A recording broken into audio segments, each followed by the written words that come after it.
How are you doing? How are you doing? How you doing? Introduce yourselves. My name. Okay, you start. Okay. My name is Dr. Winfred Tovar, and I am the founder and executive director of MIMSI International, a nonprofit organization that is saving the lives of pregnant women by expanding prenatal care to women in rural Haiti. Okay. Hi, good And Dr. afternoon. Jean-Eddy Saint Paul. I am Jean-Eddy Saint Paul, Haitian. I'm a cross-disciplinary scholar. I got my BA in social work from the Université d'État d'Haïti, the State University of Haiti, then a diploma in library science from the Université de Paris 9, Nanterre, and after a master's degree in Latin American Studies at Pontificia University Javeriana in Bogota, and then a PhD in sociology from El Colegio de Mexico in Mexico City. I am now the founding director of the CUNY Haitian Studies Institute based at Brooklyn College. You went to a lot of school. Kind You're of. very educated. Man, all right, that's a lot. I couldn't even say that many schools. Okay. And how do you guys know each other? We just met. Oh, you just met? Yeah, we just met. What do you have in common? Well, Haiti. doctors, Haiti. We have first Haiti because we say in Creole, Haiti is côté lombric non enterré. So both we are Haitian, so we share Haiti because you know Haiti is a woman. We say in Creole also Haiti chérie. So we have Haiti in our heart and our soul. So we share before Haiti. Yeah. Before everything. Haiti is like a gigantic placenta, and we're all anchored to the placenta. Okay, so Haiti is a giant placenta. Yes. And is that now, like, just I to can sort say of... that because I'm an OBGYN. Well, let's actually take the metaphor to the next level. Oh, I like that. Let's see. So, you're a doctor. Yeah. Okay, if you were to look at the placenta, would you see a healthy placenta? And how would you sort of compare the systems of the placenta, where things are ill in the placenta and things are may be healthy or ill in Haiti? Oh, now that's a good question. Once in a while, even even a blind squirrel finds a nut. You know. Right, exactly. You know, don't bury it too deep now. What does a healthy placenta look like? Well, I would probably say that a healthy placenta looks like, you know, the United States of America. I mean, in terms of our governance. Is it just systems. the fact that Donald Trump and Hillary Clinton both represent the health of America? Exactly. Is that what you're saying? No. I mean, like, they're- in seriousness, but they're two people. Like, everybody might not love them, but everybody thinks that they were elected properly in their primaries, which is something that, from what I've been hearing all day, it seems like the political system in Haiti is the opposite of that. Like, even where... Yeah, well, I mean, I feel like the best way of looking at Haiti is it's a placenta that is just underdeveloped. It's not grown. It's still in its infancy, unfortunately. So it hasn't aged properly. It hasn't aged and developed appropriately, and at the same time, there are a lot more people dependent on that system, which makes it not nourish and nurture the development of the people in the country. I think that so the population has kind of grown, even though the placenta didn't grow along with on a parallel path. Exactly. And what that portends in obstetrics is, you know, a anemic, sometimes small, and sometimes dead fetus. And in this world, it's sort of like we're seeing just a country that is failing to provide what is necessary for people to learn appropriately, go on and find jobs, create enterprises, and, you know, launch launch Haiti out of the developing world and into the developed world. So yeah, there are a lot of institutional lackings. And the way you would attack it as a doctor, the way you would attack this anemic, this child that was born maybe prematurely, or well, if you are in the labor and delivery suite and you have a baby that is suffering from intrauterine growth restriction, you deliver the baby from the placenta, and you do what's best for the baby outside of the mother. and in I'm some not level, certain- I'm in not some certain- level, the history of Haiti would almost be that you guys did that with the revolution. No. Actually, if anything, The metaphor is breaking down. yeah. I'm sorry. No, well, the metaphor, no, not quite, because if you take that metaphor and apply it to what should be happening today, we might have to do a huge government overhaul.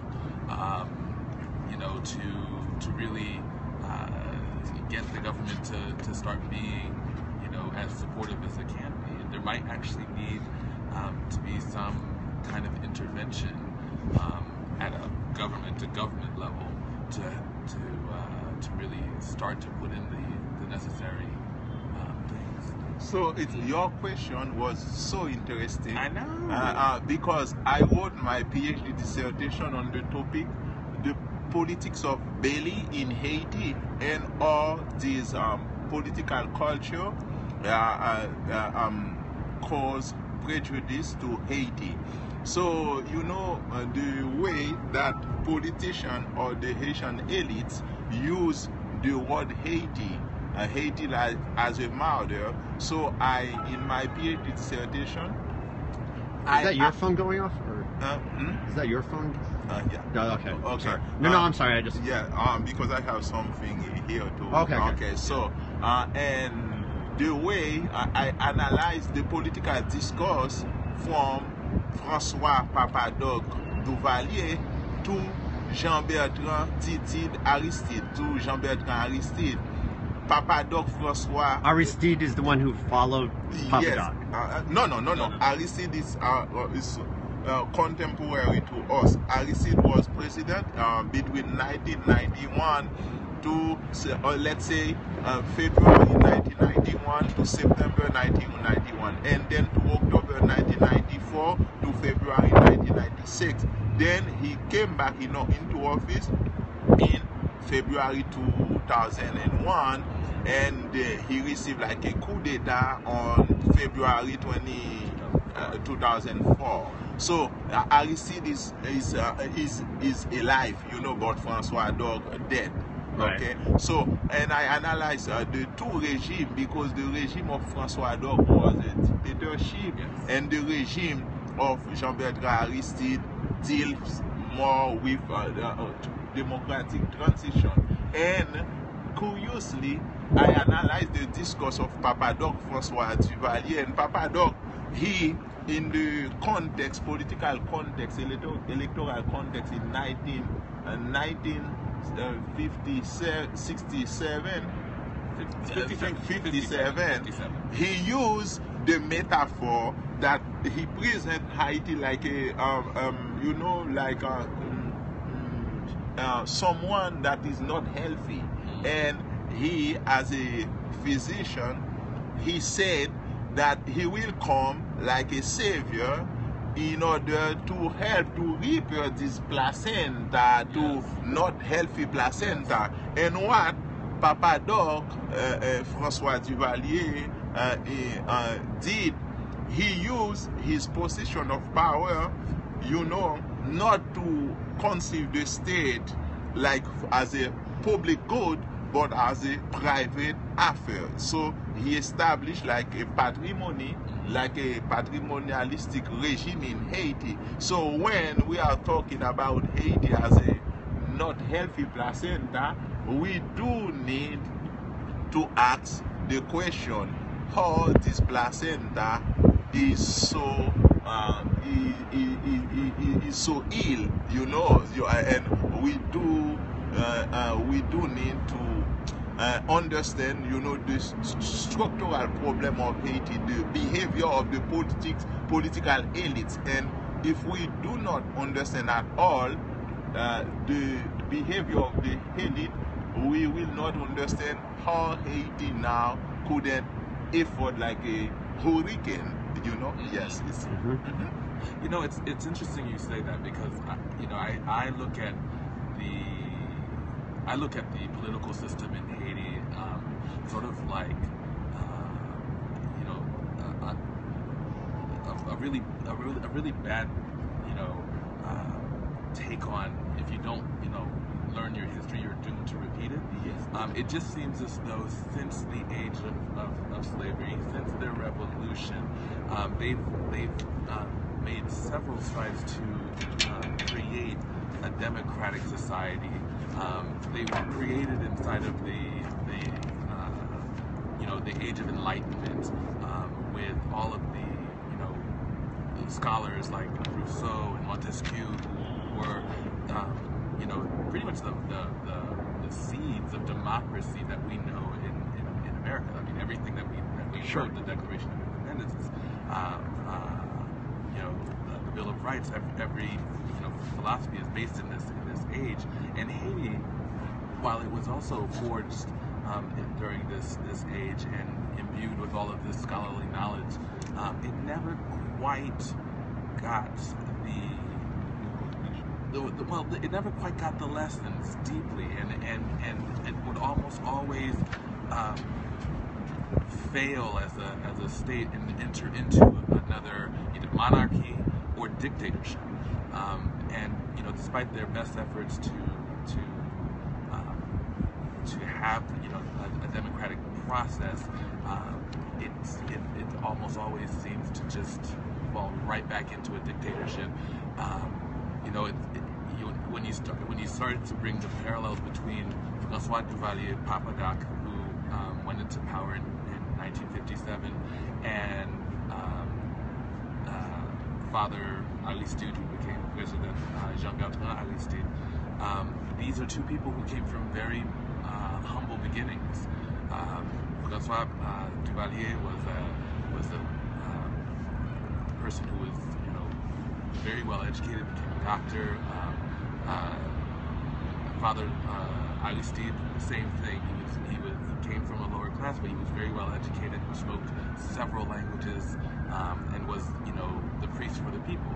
Suddenly they get into power, and there's suddenly like no check or balance system that allows for them to check their power. So power corrupts. And of course, power corrupts, and we end up seeing both presidents slipping down this really slipping down this wonderful mountain side. So does that indicate that the system is broken because of the lack of checks and balances? Like, is it the checks and balances of the United States as opposed to the democracy of the United States that might be the beautiful thing about the United States? Well, I think that's it's a fairly well learned lesson from elementary school, that our democracy, with its executive, legislative, and judicial branches being able to check each other, is just a beautiful system. We have the same system in Haiti, if I'm not mistaken. There's a legislation, there's a judicial, there is an executive branch, but the way that they interplay doesn't lend to the same kind of dynamics that we see here in the United States. What are you writing? Okay, so I see his notes. I'm like, okay. He's like first of all, he has great handwriting. Yes, so I think that Winfred is okay, but also I would like to stress on some other points, because Haiti is not like we are part of the global village. So Haiti is part of the globalization. So the Haitian Revolution in 1804 was the only successful revolution regarding universalization of human rights. It is until now the only one anti-slave revolution. George Hegel, the German philosopher and historian, he used some analytical categories from the Haitian Revolution in order to explain his dialectic between slave and masters, because it was in Haiti, in Saint-Domingue at that time, that the former slaves became the masters, you know. Yes. So it's very important. So when we are talking about Haiti, when we are thinking about Haiti, Haiti is not outside the global village, you know. Haiti is inside the globalization. And now, for thinking or for having like a complete picture or the failed state in Haiti, we do need to pay attention to some internal factors like the behavior of the elites, Haitian elites, as Winfred pointed out. But I do think that we do need to also pay attention to the external factor, because Haiti is in America, you know, 1 hour, less than 2 hours from Miami. So, you know, Haiti shared an island with the Dominican Republic. Haiti is also in the Caribbean. Well, there's actually been a few questions about the relationship with the Dominican. But after that, no, just for the contextualization. But for understanding how Haiti now is a failed state, we do need to answer some question. Why the French government acts, or, you know, forced the Haitian government in 1825 to pay for the recognition of the Haitian independence. And it was at that time that the external debt of Haiti started, is one factor. Then also, how much did they pay? They paid. I don't have a billion of dollars. Actually, the actual amount was about $100 million. But if you were to apply, doing today's value, inflated to today's value, it equates to roughly $1.2 billion. And this was at a time where, like in the United States, we had like the Louisiana Purchase and that kind of thing. So the United States was paying. Like this was like, well, was this the way things were done back then, where there were? No, but the Haitian Revolution was different. The Haitian people, the indigenous army,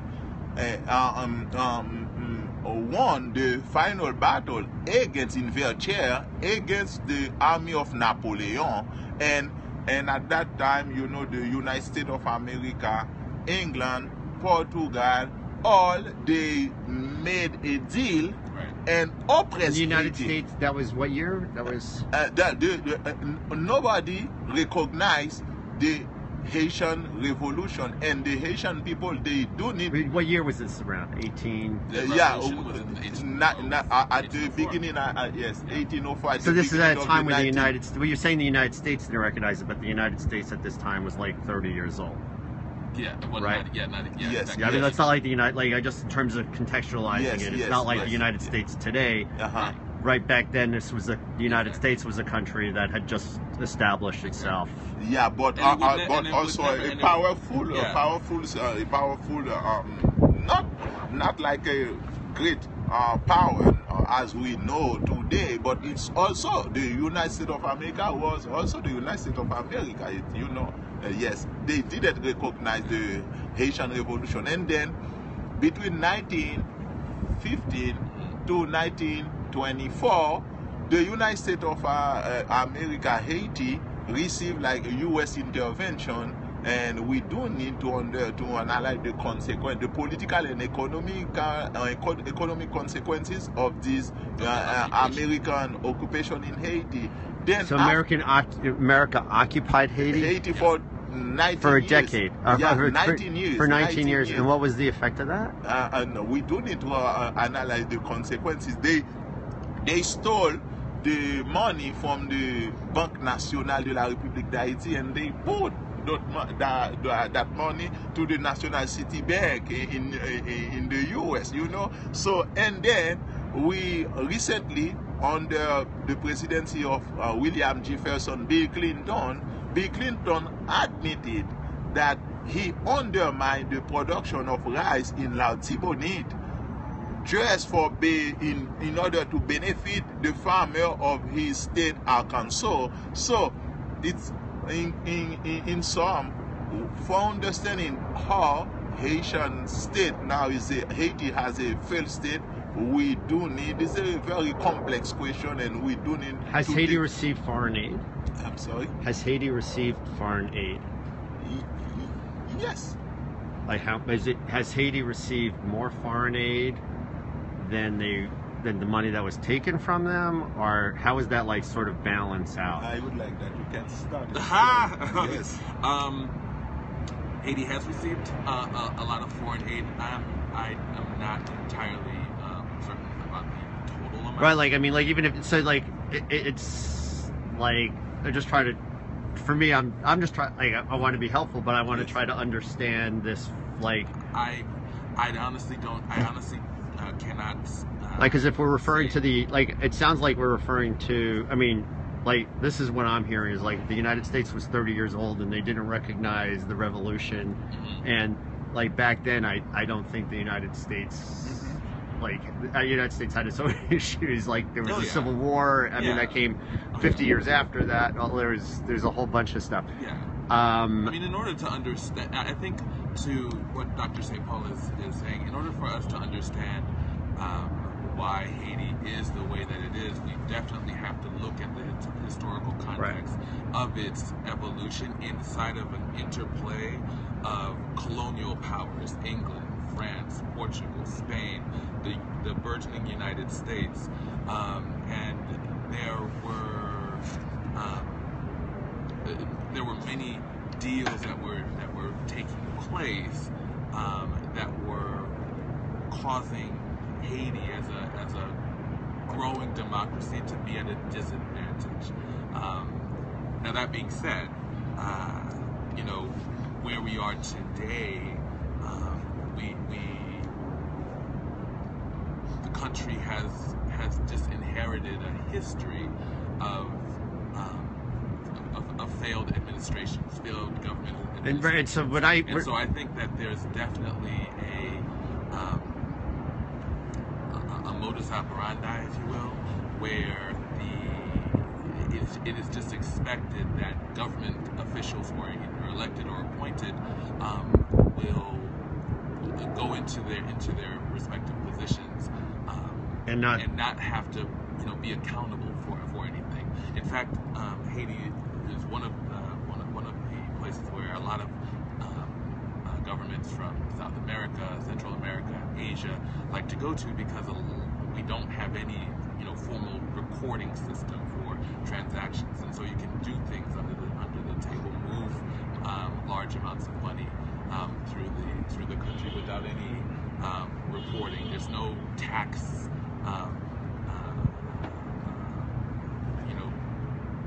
structure inside of Haiti. There's no internal revenue. There's no tax collection. Is that? No. Well, I mean, are there taxes? What would you collect? People are making 80 cents a day. Well, I mean, there are some people that, from my understanding, this is actually the first time that this has come up. But so there's no taxes. There are taxes. There are taxes. There are taxes. It's just. It's not income taxes. Do they have sales tax? It's not enforced. No, it's not even sales tax. It's just they have a taxation system. Like if you were to hire someone, there is there's got to be like payroll. Some people must make money there because that like everybody's saying that money just there's some like from what I've heard there's at least like 0.1% of the population that has money. Right, but what's being reported is and taxed on is not inadequate because there's a reflection of what's really going on, because people really don't record financial transactions the way that we do here in the United States. All right. So we have a lot of open. I'm sorry. Yeah, so I would like to Yeah, this add is- for the regarding foreign aids. As a sociologist, I will give this example. Imagine we can guess. So after we go to Haiti and we see the people and we think, these people, she need like she need many things at the same time, but I decide like someone that is providing for our heads. No, the children do need like a park for playing, but we never ask those family, what about your needs, because it's very important when we are talking about for our heads. Is if this aid based on the social cultural reality of the people. So one of the problems with the foreign aids, it's most of the time those aids are disconnected to the real needs of the people. So and most of the time those aids aren't effective because the expert, they came from different kind of countries and go to Haiti. No, we want to need, but ask the people what is about your real need and listen to the people, and you can design a policy, and your policy will have some efficiency.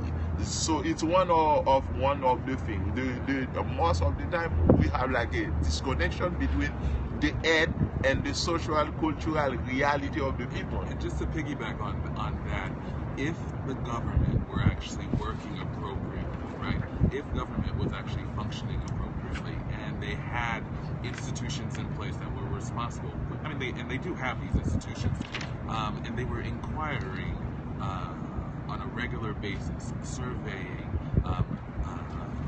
going into the countryside, and really looking at what was needed in terms of schooling, education, farming, and land distribution. There's a huge problem with land distribution. Healthcare and how it's distributed. When aid comes in, you'd suddenly be able to distribute the aid in a way that would actually make sense. But as long as the country continues to remain without these accountabilities for each of their various institutions, every time you send aid to the country, it's almost as though you're sending it into a vacuum. It just sort of disappears. Right. And so that's the reason why I say, going back to that metaphor that you brought up at the beginning of this conversation, that the entire government needs to have a huge overhaul. And until that's to the placenta. Yeah, exactly. We have to sever, because really that it's the government. It is truly the government's fault for failing to deliver the services that it's supposed to. You touched on one thing which I want to make sure for next time we get to, which is land distribution. We're not going to get into land distribution right now. We have a couple of minutes.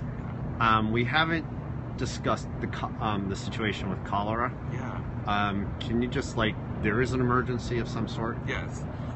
We've been talking so much about government. No, and how it leads to dysfunction. But this is another aspect of how the government's dysfunction is leading to a cholera outbreak. Cholera is a bacterial infection, and it goes in and it causes diarrhea, profound diarrhea, vomiting, and people die from it in a way that doesn't usually affect other people. And these people can get profoundly dehydrated and die from it. Right now, given the lack of infrastructure, the poor hygiene, the really anemic, the really anemic relief efforts to restore things to normal in Haiti, a lot of people are at risk of developing cholera. Now, the cholera outbreak, is it regionalized right now, or is Right now, it looks like it is regionalized. As of this midweek, there have been approximately 150 cases of cholera that have led to death. The concern is that, as more cases happen, there's an increased risk that they're going to contaminate the water supply. They're going to contaminate each other. They're going to end up exposing themselves through food exposure. and what's the tourniquet on that situation? I think the best way to deal with this is to have a head-on preventive measure campaign. We can start passing out hand sanitizers, soap and water, and encourage people to wash their hands. And who's doing that? We're also wanting Is that being done by your organization, where you are? We haven't started. We have started it, but it hasn't been a government-wide campaign. So, like, the World Health Organization is not doing anything, or UNICEF? It is not. No? It is not. It's not happening. It's not really happening. It's not in happening. a way that would be effective. So, and that's really the first thing that needs to get done. I would say definitely. And you so gotta get in there and have people start to be cognizant of where their hands have been and how they're and just preparing. washing their hands. That basic. Yeah, and then also passing out oral rehydration salts. Oral rehydration salts has been to be a very effective way of dealing with the dehydration from vomiting and diarrhea. But most people don't have access to those. So what we should be monitoring is what we should be looking for if we have things that we can do on our end, like us being like the Twitterverse, the Facebookverse, whatever it is. Support people programs. out here should be looking to ask questions of people.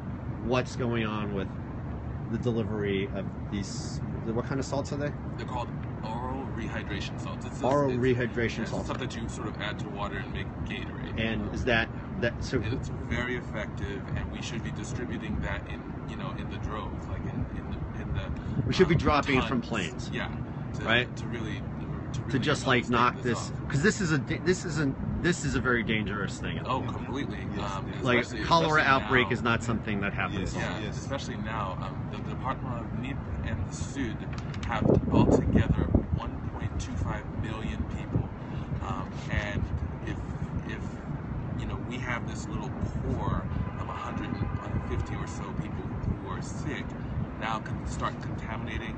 You could see the cholera outbreak probably affect roughly anywhere between 12,000 and 15,000 people in a very short time. And once 12 or 15,000 people get infected, then you have. And then it can spread even more. So, it's going to be really important for us to put in some preventive measures. Promote hand sanitizing, either through soap and water or hand sanitizers. Get oral rehydration salts and teach people how to use them the moment that they have symptoms, and then to create cholera centers where anyone who is acutely sick can go and get IV fluid hydration to sort of tide them over until the disease passes with them. Antibiotics have been shown to be effective in shortening the duration, but it's not the treatment of this condition. And getting antibiotics there is hard, easy. It's easy to get the antibiotics, but it's not effective against cholera. Cholera is a condition that requires aggressive hydration. And again, to complete the question on cholera, the United States they have the MINISTA, the Mission for the Stabilization of Haiti. MINISTA is the acronym, and the MINISTA recognized Ban Ki-moon. He recognized the role played by the Organization of the United States because they bring cholera in Haiti. So, all right, there was the U.S. That was the United Nations. Yeah, is that in the same area? Yeah. Is that in the same area that you're talking about, or is that something that was historical? No, they're what he's referring to is the fact that was the United Nations brought in, right? Introduced the first strains of cholera. And that's the same strains of cholera that are now prevalent, or not? I You don't know. speak to that, Okay. I don't know. So that's I actually understood that to be when I had read about that. That was somewhat separate. It was the outbreak Well, that I occurred wanted to in make sure. I North. want to make sure that we sort of Yeah. attack this. Yeah. We have a lot to do. Yes. Thank you. That's what we're going to drill down on our side to try to make sure that we get this stuff. This was great. We now have some entertainment for Haiti. Yes. Are we just waiting and then they? Oh, they're right there. Right Okay, there. perfect. Okay. All right. Well, thank you. We're going to so be much. right Thank you back. so much for inviting Thank us. you. And I'll just make sure I have this right. So from what I heard today, this is basically what I heard today. There are 3 legs of a stool that are required for the foundation of anything in terms of operating a country: education, infrastructure, and health. Yes. Yes. Okay, those are sort of the 3 legs of the stool, and then you can put a nation on top of those stools. If those 3 legs are laying down or non-existent, it's going to be very hard for that Yes. stool to elevate. To stand. Okay, so you could try to magically elevate it; it ain't going to stand. Yes. So those are the 3 things that we sort of need to be working on as we start thinking about how we can be involved in whatever format we have. Until then, big aid, I would say just continue to trust your It's small just like organizations. we had somebody on yesterday talking. Big aid is almost like taking Advil. It's not going to cure the the problem. problem, right? Right? It's It's- just, Wait, it just Advil. gives you about 6 hours. It gives you of some pain relief. relief. Right, exactly. Okay, but it's not going to ever cure the problem. No, the problem, the issues have to be attacked at a community level, at a family level, even at an organizational level. So what you're saying is community, family, and organization. Yeah. Okay, somehow has to interact with education, infrastructure, and health. Exactly. I at least understand something. Awesome. That's how I got it. All right. Thank you for your time, guys. Thank This was you. great. Thank you very much.